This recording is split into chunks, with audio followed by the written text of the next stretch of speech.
Muli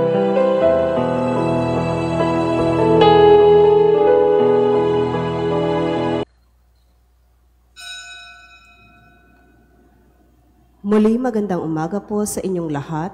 Malugod na pagtanggap sa St. Joseph Parish Galangin sa ika-6 ng umagang banal na misa na may liturhiya ngayong araw ng Martes sa ika-34 na linggo o huling linggo sa karaniwang panahon. Tumayo po ang lahat at tayo makiisa sa Eucharistikong pagdiriwang na pamanuan ng ating Kura Paroko, Reverendo Padre Douglas D. Badong.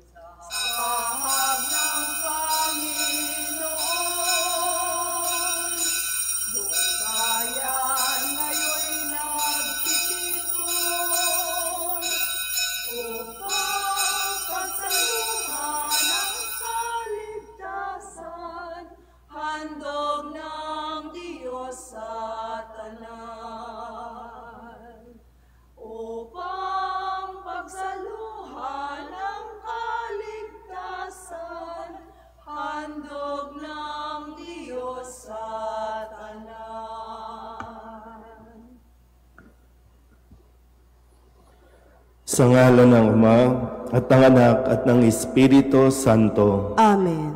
Ang pagpapala ng ating Panginoong Hesus Kristo, ang pag-ibig ng Diyos Ama, at ang makikipagkaisa ng Espiritu Santo naway sa inyong lahat. At sumaiyo rin.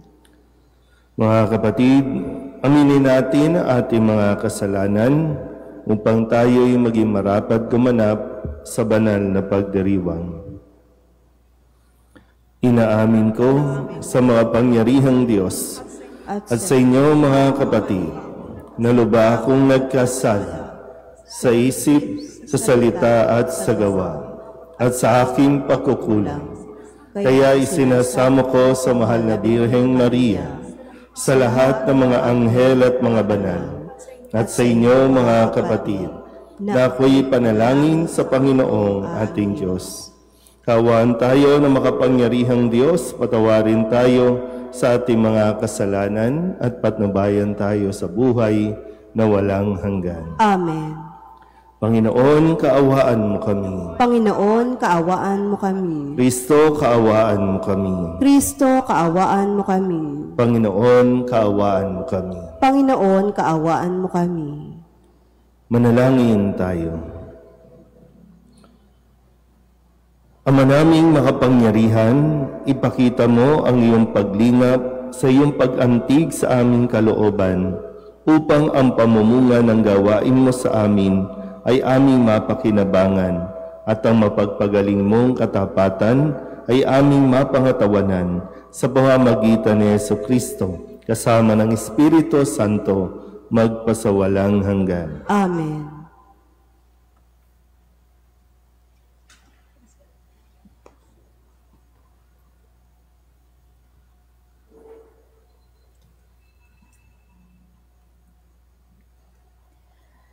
Pagbasa mula sa aklat ni Propeta Daniel.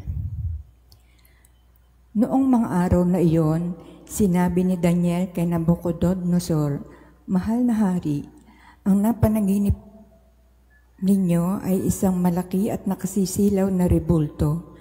Nakatayo ito sa harap ninyo at nakatatakot tingnan. Ang ulo nito ay dalisay na ginto, pilak ang dibdib at mga bisig, tanso ang tiyan at mga hita. Ang mga binti at ang mga paa ay bakal at tuwad. Habang ito'y tinitingnan ninyo, may batong natipak sa bundok. Bumagsak sa mga paa ng rebulto at nadurog ang mga paa. Pagkatapos, nadurog ding lahat ang bakal, luwad, tanso, pilak at ginto. Ano pat naging parang ipa. Tinangay ito ng hangin at walang naiwan kahit bakas. Samantala, ang tipak ng batong bumagsak dito ay naging isang napakalaking bundok na pumuno sa buong daigdig. Mahal na hari, iyan po ang inyong napanaginip at narito naman ang kahulugan. Kayo ay pinagkalooban ng Diyos ng kaharian, pinuspos ng kapangyarihan, kapamahalaan at karangalan. Niloob ng Diyos na masakop ninyo ang lahat ng tao, hayop at ibon sa lahat ng dako. Kayo ang katumbas ng ulong ginto. Ang susunod sa inyo ay ikalawang kaharian, ngunit mahina kaysa sa inyo. Pagkatapos, lilitaw ang pangatlong kaharian na sinasagisag ng tanso at sasakupin nito ang mga naunang kaharian. Ang pang-apat na kaharian ay sintigas ng bakal. Katulad ng nagagawa ng bakal, dudurugin ng kahariang ito ang buong daigdig. Ang ibig namang sabihin ng nakita ninyong mga paa na yari sa bakal at luwad ay ito. Mahahati ang kaharian, ngunit mananatili ang tigas ng bakal, pagkat ito'y pinaghalong bakal at luwad. Ganito naman ang ibig sabihin ng mga paangyari sa pinaghalong bakal at luwad. Magiging makapangyarihan ang kaharian, ngunit madaling babagsak. Ang kahulugan ng pinagsamang bakal at putik ay haluang pag-aasawa. Ngunit hindi ito magtatagal kung paanong di maaaring paghaluin ang bakal at putik. Sa panahon ng mga haring yaon, ang Diyos ay magtitindig ng isang kahariang hindi maiibagsak kailanman ni masasakop ninuman. Dudurugin ito at ganap na wawasakin ang iba pang kaharian. Ano pat hindi na makakabangon ang mga iyon kahit kailan. Ang katulad nito ay ang tipak ng batong dumurog sa rebultong yari sa bakal, luwad, tanso, pilak at ginto. Mahal na hari, ang mangyayari sa hinaharap ay ipinaalam na sa inyo ng dakilang Diyos. Iyan po ang inyong panaginip at ang kanyang kahulugan. Ang salita ng Diyos. Salamat sa Diyos. Dakilait papurihan ang puon magpakailanman. Dakilait papurihan ang puon magpakailanman. Purihin ninyo ang Panginoon, kayong lahat ng mga nilikha. Awitan siya ng papuri at dakilain magpakailanman. Dakilait papurihan ang puon magpakailanman. Purihin ninyo ang Panginoon, kayong lahat, mga anghel ng Panginoon. Awitan siya ng papuri at dakilain magpakailanman. Dakilait papurihan ang Panginoon pagpakailanman. Purihin ninyo ang Panginoon, kayong lahat, mga kalangitan. Awitan siya ng papuri at dakilain magpakailanman. Dakilait papurihan ang puon magpakailanman. Purihin ninyo ang Panginoon, kayong lahat, mga tubig sa ibabaw ng langit. Awitan siya ng papuri at dakilain magpakailanman. Dakilait papurihan ang puon magpakailanman. Purihin ninyo ang Panginoon, kayong lahat na bumubuo ng kanyang hukbo. Awitan siya ng papuri at dakilain magpakailanman. Dakilait papurihan ang puon magpakailanman. Tumayo na po ang lahat.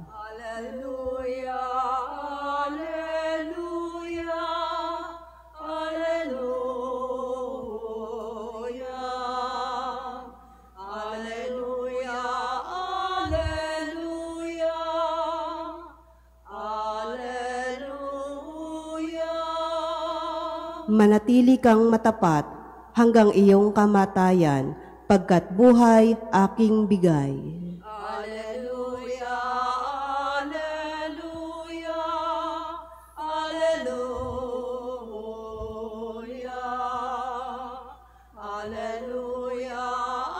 alleluia, alleluia, alleluia. Sumainyo ang Panginoon. At sumaiyo rin. Ang mabuting balita ng Panginoon ayon kay San Lucas. Papuri sa iyo, Panginoon. Noong panahong iyon, pinag-uusapan ng ilang tao ang templo, ang kahangahangang mga bato na ginamit dito at ang mga palamuti nito na inihandog ng mga tao. Kaya't sinabi ni Jesus, darating ang panahon, lahat ng nakikita ninyong iyan ay iguguho. Walang batong ititira sa ibabaw ng kapwa bato. Tinanong nila si Jesus, "Guro, kailan po ito mangyayari? At ano ang magiging palatandaan na ito'y magaganap na?" Sumagot siya, "Mag-ingat kayo at nang hindi mailigaw ninuman, sapagkat marami ang darating sa aking pangalan na magsasabing, 'Ako ang Mesiyas,' at dumating na ang panahon. Huwag kayong susunod sa kanila. Huwag kayong mabagabag kung makabalita kayo ng mga digmaan at mga himagsikan.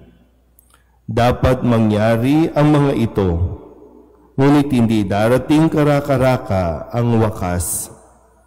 At sinabi pa niya, "Makikipagdigma ang bansa laban sa kapwa bansa at ang kaharian sa kapwa kaharian. Magkakaroon ng malalakas na lindol, magkakagutom at magkakasalot sa iba't ibang dako. May lilitaw ng mga kakilakilabot na bagay at mga kagilagilalas na tanda, buhat sa langit." Ang mabuting balita ng Panginoon. Pinupuri ka namin, Panginoong Heso Kristo. Isang magandang umaga po sa inyong lahat. Nawa ay hindi kayo natakot habang atin pong pinakikinggan ang ating ebanghelyo sa umagang ito. Magkakaroon ng lindol, tagutom, salot. Parang halos lahat naman na ito naranasan na natin at nauulit din. Yung mga lindol, pagsabog ng buwan. Ngayon, kahit na medyo tahimik tayo dito sa ating lugar o sa ating bansa, may mga bansa na ngayon ay nagpapalitan din ng mga bomba o missiles. May mga gera. Pero ito naman ay talagang ipinapaalala, binanggit na ni Jesus nung siya ay kasama pa ng kanyang mga alagad na mangyayari ang mga ito.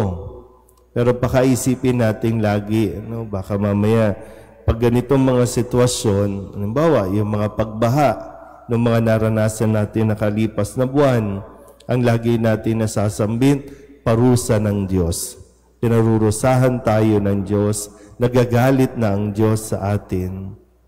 Kung sa simula pa lang, kung talagang matibay ang ating pagkakakilala o malalim ang pagkakakilala natin sa Diyos, hindi natin ito iisipin dahil ang Diyos ay punong-puno ng kabutihan. Napakabuti ng Diyos. Bakit niya hahayaan? Bakit niya gagawin ito? Hindi ito gawain ng isang Diyos na magpaparusa sa atin. So bakit nagkakagulo? Kasi marami nga, sabi na rin ni Jesus, mag-ingat kayo. Maraming tao, marami ang magsasabing sila ang Mesiyas. Kapag sinabing Mesiyas, di ba, sila yung tagapagligtas. Since maraming tao ang naniniwala at bilib sa sarili na sila ang tagapagligtas ng sanlibutan, kaya umaabot sa kaguluhan na maggigera kasi hindi papayag yung isa na kayo ang magliligtas sa buong mundo. Hindi, kami ang magaling, kami ang dapat na pakinggan, kami ang nakakaalam. Kaya nagkakagulo ang ating mundo. So, ito bang mga lindol? Natural naman ito sa kalikasan. Bakit nagkaka-problema tayo? May mga lugar na hindi dapat tinatayuan natin. Alam natin yung kung saan ang mga fault line, pero dahil nga sa kasakiman, kagahaman natin, tayo ng mga subdivision, kahit mga fault line. Alam na natin sa simula pa lang yan. Gagalaw ang daigdig, gagalaw ang mundo. Pero yun nga, lagi tayong pinaalalahanan ni Jesus. Darating ang mga ito. Mangyayari ang mga ito. Pero muli, sabi ni Kristo, huwag kayong mababagabag. Bagamat nakakatakot yun. Imagine niyo, no, habang nagmimisa tayo, biglang lumindol, nakakatakot yun. Pero pinaghahanda tayo. Kung sakaling mangyari ang mga ito, napakahalaga na kinakapitan natin yung ating pananalig sa Diyos. Yung pananampalataya natin, no, na hindi ito mawala, hindi ito mabago dahil lamang sa mga kaguluhan nangyayari. Kaya mas maging maingat tayo sa ating pong mga napapakinggan, sa ating pong mga nalalaman, no, lalong-lalo na pagdating sa usapin kung sino ba talaga ang makapagliligtas sa atin. Amen?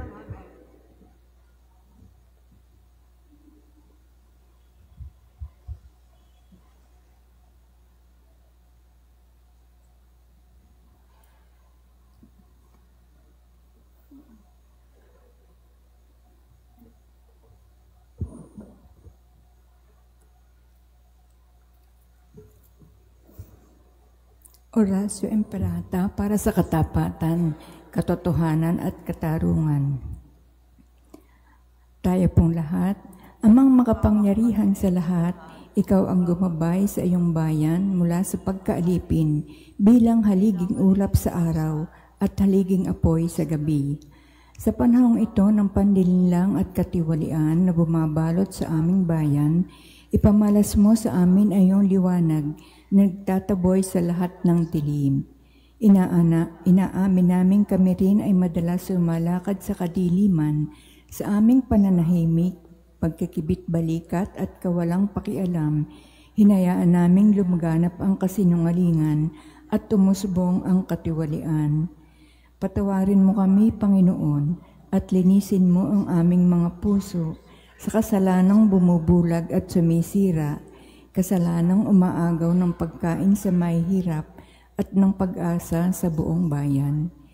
Pagkaloob mo sa amin ang mga pinunong kawangis ng puso ng iyong anak, mga pastol na handang maglingkod, hindi mga lobong sumisila. Sa kapangyarihan ng iyong banal na Espiritu, bigyan mo kami ng lakas ng loob na itakwil ang kasinungalingan, ibunyag ang pandaraya, igiit ang katarungan, at ipagtanggol ang katotohanan sa lahat ng aming gawain, pampubliko man o pansarili, upang ang katapatan ay dumaloy sa aming lupain tulad ng ilog at ang katwiran ay rumagasa na parang malakas na agos.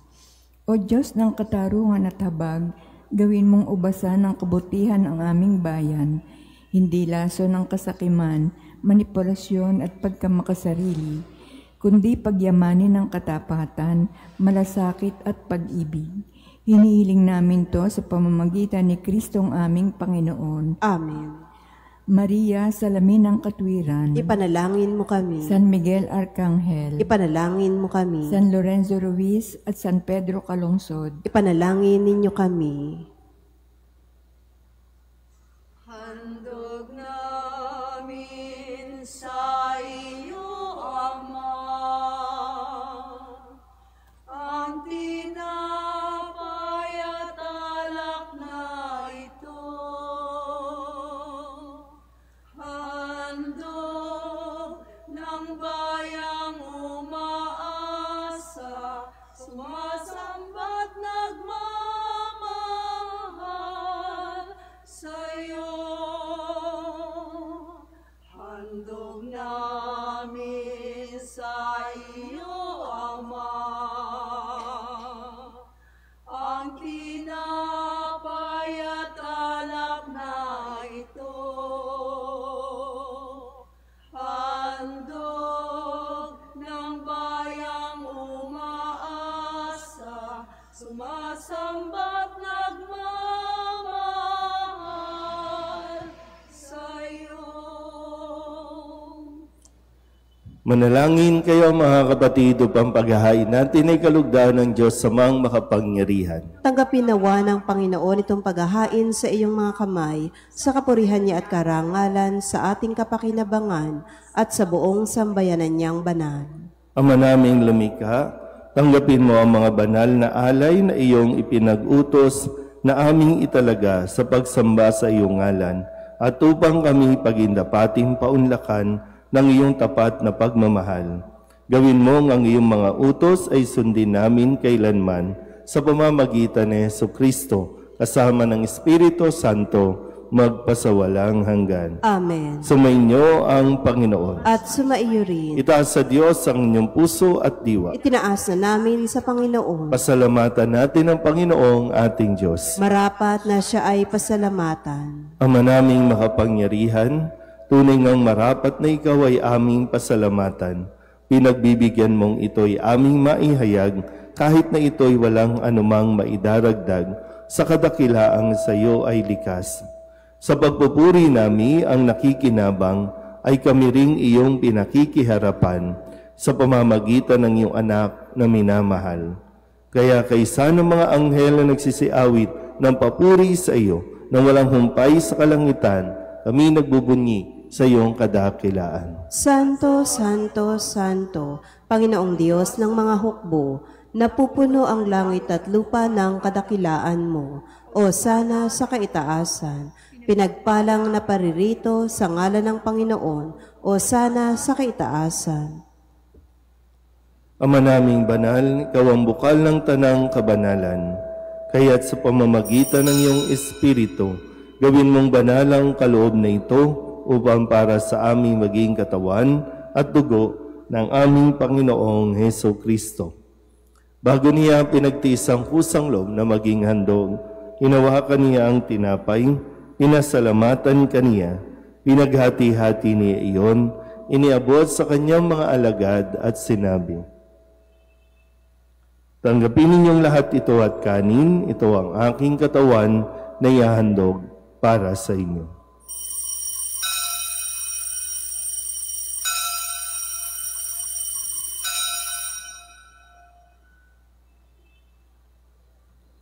Ngayon din naman nang matapos ang hapunan, hinawakan niya ang kalis, muli kaniyang pinasalamatan. Iniabot niya ang kalis sa kanyang mga alagad at sinabi,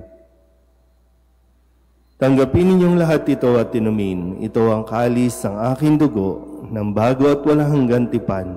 Ang aking dugo na ibubuhos para sa inyo at para sa lahat sa ikapagpapatawad ng mga kasalanan.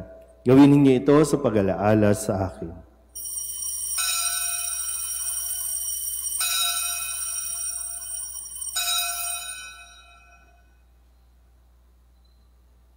Ipagbunyi natin ang misteryo ng pananampalataya. Si Kristo'y namatay, si Kristo'y nabuhay, si Kristo'y babalik sa wakas ng panahon.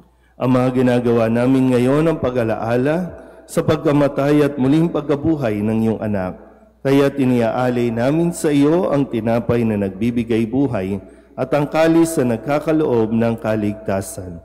Kami nagpapasalamat dahil kami iyong minarapat na tumayo sa harap mo para maglingkod sa iyo. Isinasamo namin kami magsasalo-salo sa katawan at tugon ni Kristo ay mabuklod sa pagkakaisa sa pamamagitan ng Espiritu Santo. Ama, lingapin mo ang iyong simbahang laganap sa buong daigdig. Puspusin mo kami sa pag-ibig, kaysa ni Leon na aming Papa at ni Jose na aming Obispo at ng Tanang Kaparian. Alalahanin mo sina Arthur at Eugenio na tinawag mo mula sa daigdig na ito. Nung sila'y binyagan, sila'y nakaisa ni Kristo sa pagkamatay. Ngayong sila'y pumanaw, naway makaisa sila ni Kristo sa pagkabuhay. Alalahanin mo rin ang mga kapatid naming nahimlay na may pag-asang sila'y muling mabubuhay, gayon din ang lahat ng mga pumanaw.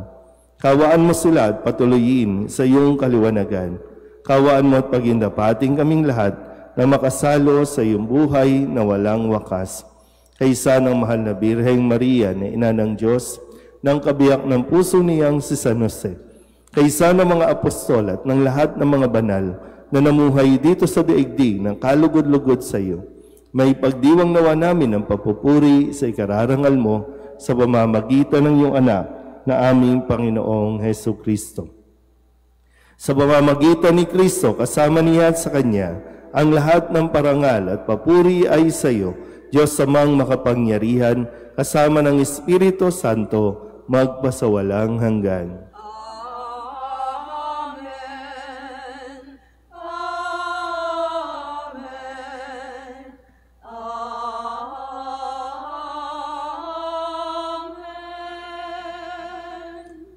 Sa tagubili ng manakagagaling na utos at turo ni Jesus sa Panginoon natin at Diyos, ipahayag natin ang lakas loob.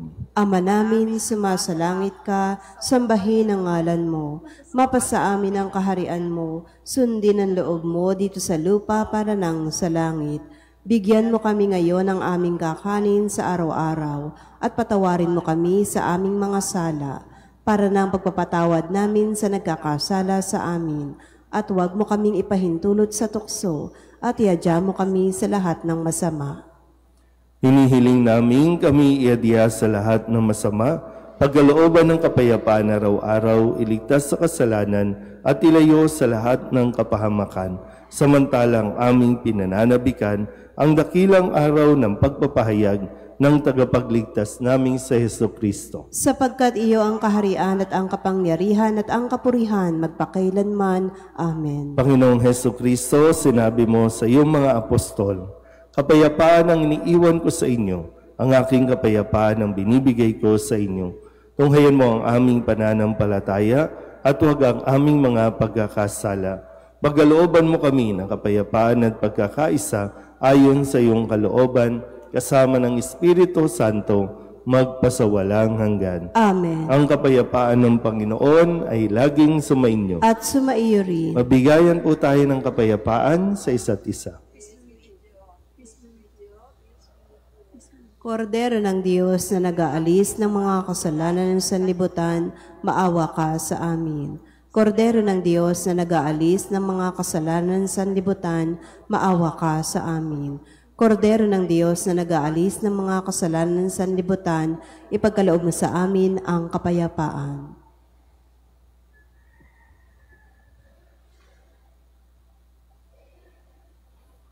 Ito ang kordero ng Diyos. Ito ang nag-aalis ng kasalanan ng sanlibutan. Mapalad ang mga inaanyayahan sa kanyang piging. Panginoon, hindi ako karapat-dapat na magpatuloy sa iyo, ngunit sa isang salita mo lamang ay gagaling na ako.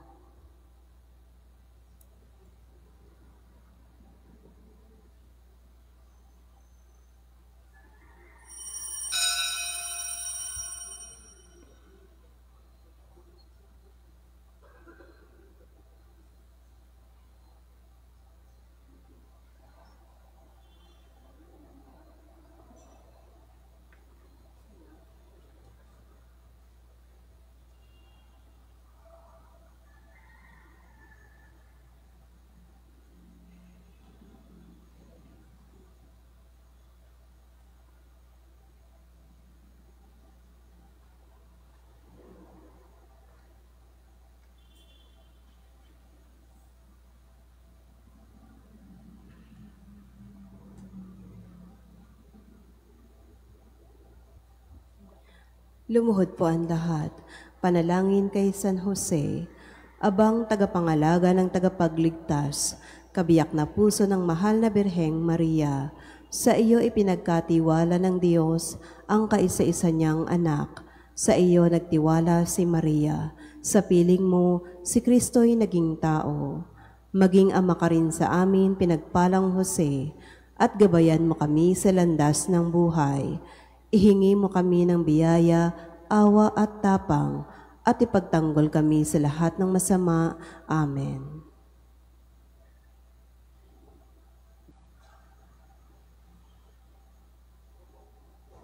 Manalangin tayo.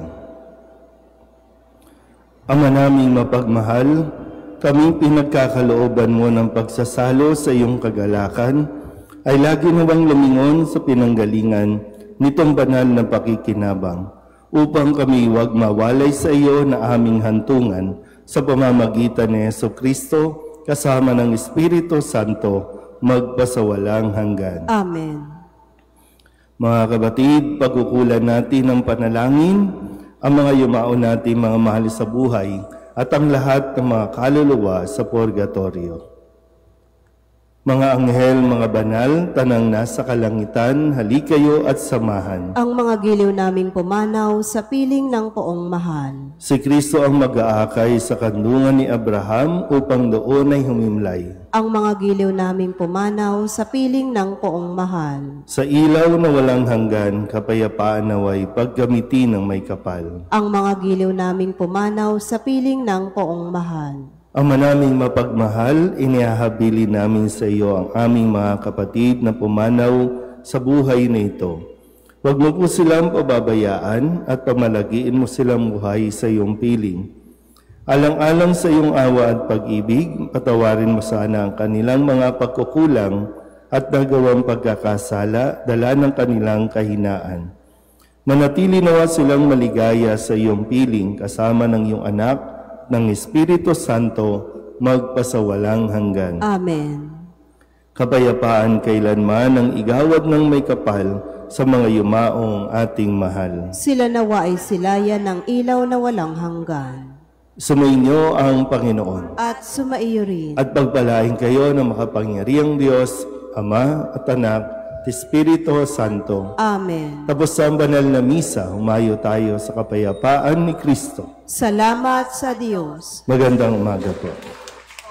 Poong San Jose, pintakasing ibig, tanggulan at lakas, buong pananalig.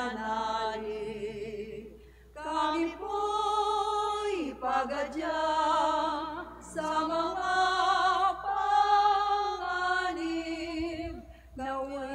naway laging kakupin ng langit. O Poong San Jose, pintakasing